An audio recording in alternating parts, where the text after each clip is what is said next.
naman isa pang rare disease na tumatama sa mga sanggol ang hihimayin po natin. Ang tinatawag na maple syrup urine disease o MSUD. Pero bago yan, tunghayan po natin ang pinagdaraanan naman ng isang pamilya kung saan hindi lamang po isa kundi dalawa sa mga anak ang nagkaroon po ng MSUD. 17 anyos na si Genevieve, 10 taon naman si Angelo. Ayon sa kanilang inang si Dory Marco, mula pagkabata, matindi ang pinagdaan ng magkapatid dahil sa kanilang kakaiba at pambihirang sakit na maple syrup urine disease. Nung naamoy nila yung smell nung ihi niya, yung lampin, nag-consider na sila na MSUD. So, kumatos na kasi yung bata, 11 days nang kumatos si Jen noon. So sabi nila kailangan mag-peritoneal dialysis na kaagad. Tinaningan siya ng 72 hours. Nagda-dialysis, nag-extract na sila ng blood to confirm na talagang MSUD siya. Ilang araw pa lamang nang panganak si Genevieve noon, hirap na raw siya sa pagtulog, hindi makadede at iritable. Sintomas na pala iyon ng MSUD. Kasunod ni Genevieve, ganun din ang nangyari kay Angelo. Hindi naging madali para sa pamilya ni Dory ang naging sakit ng mga anak. Bukod sa isa itong rare disease, mahirap din ang maintenance ng kanilang pagkain. Espesyal na formulation milk lamang ang kanilang pwedeng inumin. At low-protein diet lamang ang pwede para sa kanila. Dahil sa epekto ng MSUD sa magkapatid, hindi naging normal ang paglaki ng mga bata. Sa bawat kilos nila ay kinakailangan nila ang taga-alalay.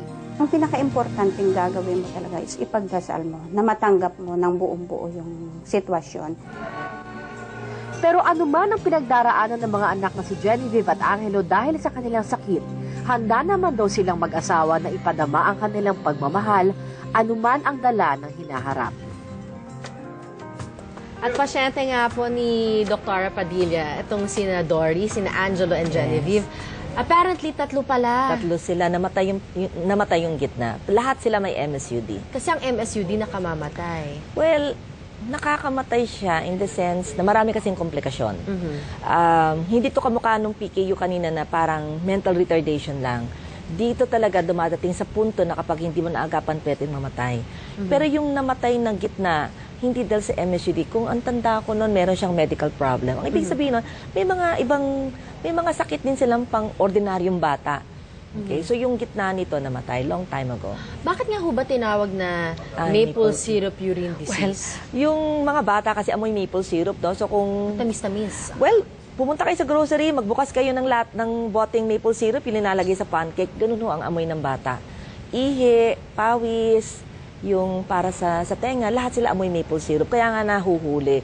Matamis-tamis siya, kaya nung unang panahon, hindi akalain nila na meron palang sakit ang bata. Ang maple syrup urine disease ay yung unang kaso natin na diagnose noong 1991, 1992. Okay? At pag pinakinggan mo yung story ng mga unang pasyenteng na diagnose ko noon, hindi nila maintindihan bakit kakaiba ang amoy na incubator at sobrang tamis. Maski anong palit nila ng lampin, anong palit nila ng gamit, ay matamis-tamis siya. So may amoy. May amoy. Pero pagkapanganak, yung sinasabi ninyong 1 month, maaamoy ba nila na may amoy maple syrup yung anak nila? Kung sanay ang ilong mo, kasi actually in the first few days, basta sobra na yung amino acids mo sa katawan, mangangamoy na talaga eh. Itong mga kamukha si Dory at saka ibang mga pasyente, 2 days pa lang alam na nilang meron eh. Pero sa isang doktor na hindi alam ang amoy ang maple syrup, baka hindi nila mahuli. Pero kung may newborn screening, sana mahuhuli. Kaya lang itong MSUD hindi pa kasama sa newborn screening. Bakit ho ganon? Yung dalawang mga anak ni Dory, pare-parehong may maple syrup urine disease? Kasi po, genetic din ito. So, ganun yon kapag lahat yun anak mo, magkakaroon? Hindi po. Pareho lang po ang PKU at saka MSUD. Ang magulang ay carriers. Pag sinabing carrier, pwede ka magkaroon ng isang anak na may MSUD. Kasi pwede ka rin magkaroon ng anak na normal. Okay? Kaya lang, hindi mo alam kasi kung ano ang mangyayari pag nanganak ka. So, nangyari kay Dory, yung 3 anak niya, lahat may MSUD. Pero marami akong ibang pasyente kung saan yung ibang anak ay normal. So, dito sa Pilipinas, marami ho ba ang may MSUD? Ang census namin ngayon, 95 na. 92 yata, 92 cases since 1992. Pero malamang marami pa, kaya lang hindi natin nahuhuli. Malamang yung iba patay, kaya hindi na natin nalaman. Nagkataon lang itong mga pasyenteng ito, yung kanilang mga pediatrician o kaya mga physician, nagduda, kaya ho napadala sa Maynila at napagawa ng test. What made you say po na feeling nyo mas marami pa? Kasi po, ito lang po yung nakakarating sa emergency room at nare-refer po sa amin. Pag na-refer po sa amin, magagawa namin ng tamang test. Ang test po doon, i-check natin yung levels ng 3 amino acid na leucine, valine, isoleucine. Yung ibang mga pasyente hindi natetest. Akala nila infection. Ito pa lang isang kadalasang pagkakamali. Sa isang bagong panganak, kapag hindi siya gumagaling, kasi yung simptomas pareho lang na ma-infection eh. Pag isang bagong panganak ay may MSUD, ang simptomas niya, manghihina, kukumbulsyonin, irritable ang bata, magsusuka, parehong-pareho ng simptomas ng infection. Kaya ho sa isang bagong panganak, ang akala nila may infection. Ang mangyayari po doon, bibigyan ng antibiotic. Ngayon po, siyempre, kapag, kaya lang naman po nagkaroon ng simptomas ang bata kasi sobra po yung kanyang gatas na regular. Naging lason po sa katawan. Kaya parang may manifestation infection. So, ang pag may sakit ang bata, ayaw dumede, tatanggalin mo ang gatas. So, gagaling ang bata. So, ang sasabihin ng doktor ngayon ay gumagaling siya kasi gumaling sa antibiotic. Hindi po siya gumaling sa antibiotic. Gumaling po siya kasi tinanggal yung gatas. Pag binalik po yung gatas, ganun po ulit ang simptomas. Actually, patay sila by 2 weeks pag hindi ho naagapan. Ay, grabe. So, they're dead by 2 weeks. Wala nang magagawa talaga.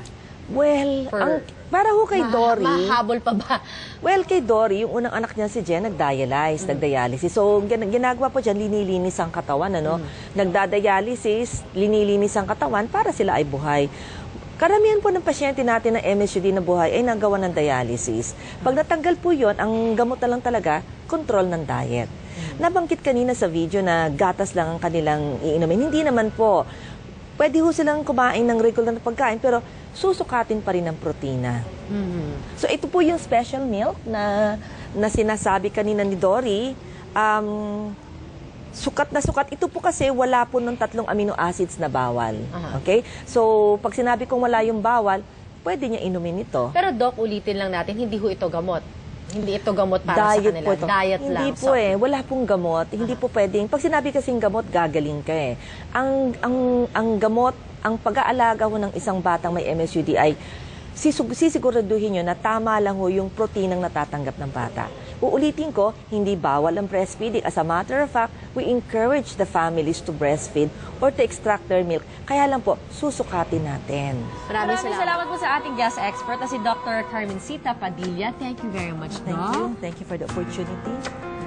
Makipag-ugnayan ho sa PGH Genetics kung may mga tanong kayo. Pero ang unang gawin ay kumonsulta syempre sa inyong mga pedya kung may tanong ho kayo para sa inyong mga anak, kalusugan po ng inyong mga anak. At sa inyong po mga kapamilya, thank you very much na patuloy pong sumusubaybay sa Salamat Doc. Salamat din po sa ating live studio audience mula po sa San Miguel Subdivision Homeowners Association sa Tandang Sora, Quezon City. Thank you very much. At syempre sa ating mga health volunteers at pasetting dumalaw sa ating medical mission sa ABS-CBN.